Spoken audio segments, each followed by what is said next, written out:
This is Standing Watch. And now, Evangelist Norbert Link. Greetings, everyone, and welcome back to our Standing Watch program. Even before the so-called Liberation Day on April 2, 2025, the signs were pointing to a storm.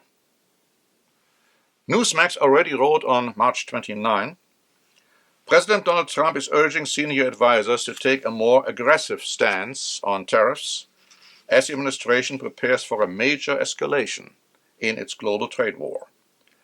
Despite calls from allies on Wall Street and Capitol Hill to adopt a more measured approach, Trump has been pushing for sweeping trade actions aimed at reshaping the U.S. economy. Trump has expressed regret over not implementing broader tariffs during his first term and has blamed advisors for persuading him to pull back.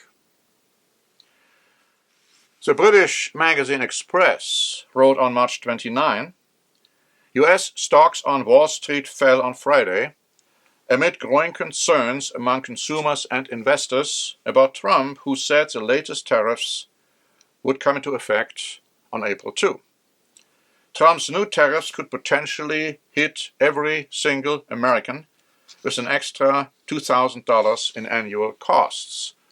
The magazine says, I have read articles which give these costs even much higher. The Telegraph. Ironically, Trump recently applauded the Telegraph, saying it's a great paper. The Telegraph wrote on March 31, Trump is plotting the biggest tax rise in global history. The White House appears to be planning steep new tariffs imposed on all of the U.S. trading partners. Some of the burden might be absorbed by foreign companies.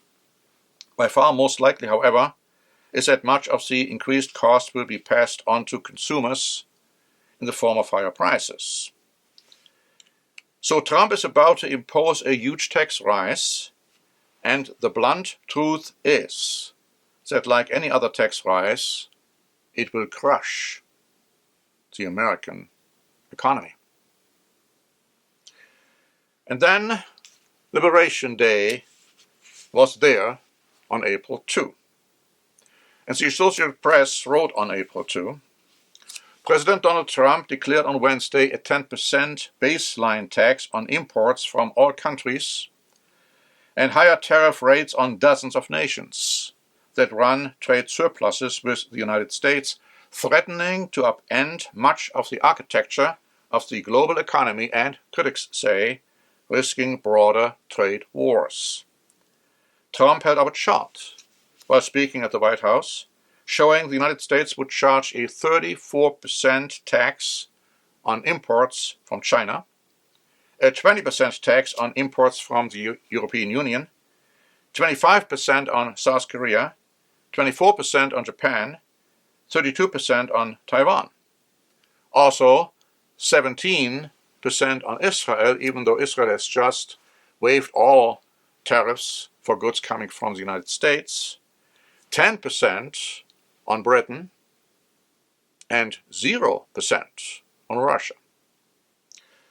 The article goes on to say, the president described a global trade system that the United States helped to build after World War II, saying our country has been looted, pillaged, raped, plundered by other nations. Trump declared a national economic emergency to launch the tariffs, expected to produce hundreds of billions in annual revenues. His policies risk a sudden economic slowdown as consumers and businesses could face sharp price hikes on autos, clothes, and other goods. Taxpayers have been ripped off for more than 50 years, Trump said, but it's not going to happen anymore.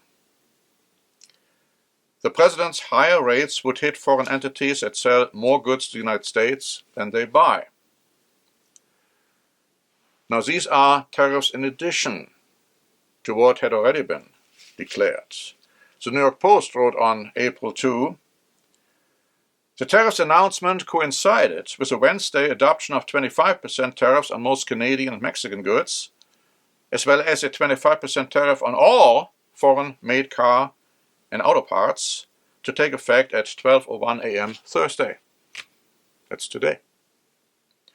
Focus, a German paper, wrote on April 2, "It is the most aggressive and monumental step in the US president's trade policy to date.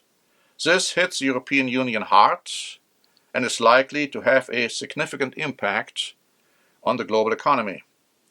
A trade war with the European Union now seems inevitable." Now, what are the consequences?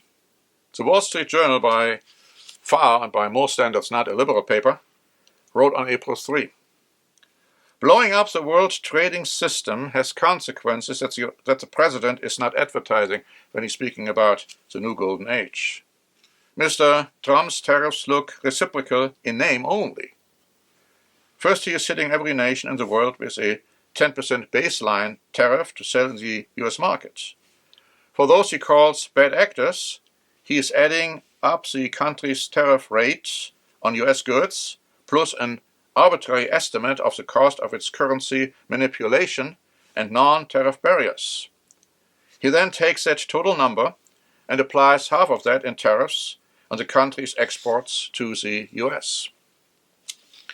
The overall economic impact is unknowable, not least because we don't know how countries will react. If countries try to negotiate with the United States to reduce tariffs, the damage could be milder.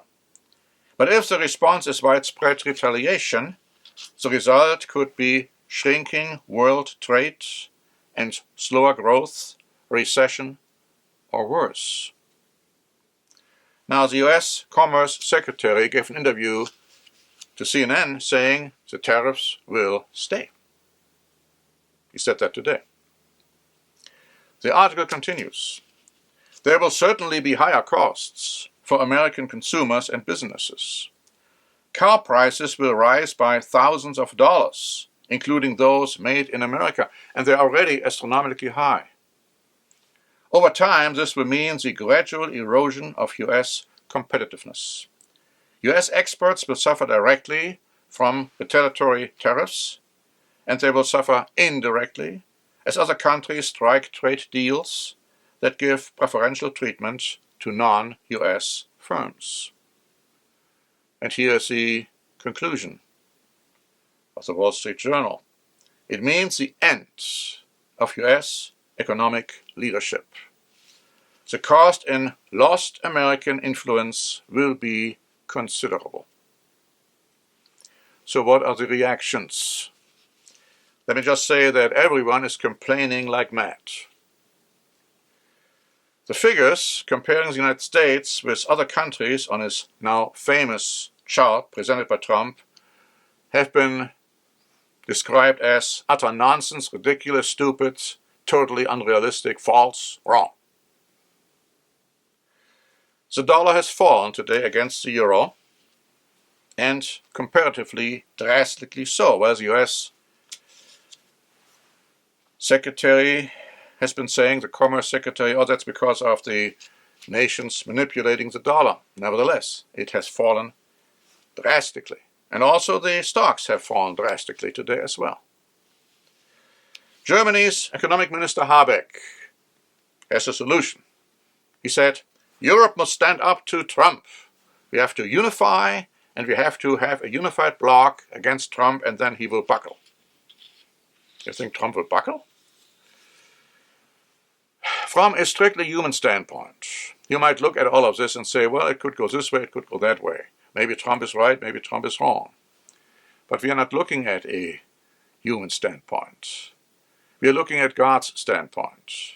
We are looking at what the Bible has to say about it, and the Bible has been telling us for thousands of years what is going to happen in these end times, and I believe you believe, that we are living in the end times, just prior to Christ's return. And the end times clearly say that the United States of America will experience a downfall, domestically and internationally. And there is nothing in the Bible indicating that that process, development, could be reversed. And at the same time, the Bible is telling us that the Europeans will unite powerfully, and they will be in opposition to the United States of America. And so the USA will stand there in a completely, totally isolated position. And that's what's prophesied. And what we are seeing right now are just the beginnings of these events, these developments will become much more dangerous and much more uncomfortable. So this all sounds like bad news. And in a sense, of course, it is, but ultimately it's good news. Because you see, if these things wouldn't happen, then Christ wouldn't come back. Couldn't come back. Because the Bible says they will have to happen first. And so, as these things develop, we are getting closer and closer to the return of Jesus Christ, who will do away with all this madness, all this nonsense, all these terrible events which are taking place in this evil world today. And for that we can be very thankful to God the Father, who is going to send his Son back soon. So we will keep you informed as to what's happening, and I want to thank you for your attention. Until next time, this is Norbert Link for the Standing Watch program. Standing Watch is a presentation by the Church of the Eternal God, P.O. Box 270519, San Diego, California 92198. More information is also available at our website, eternalgod.org.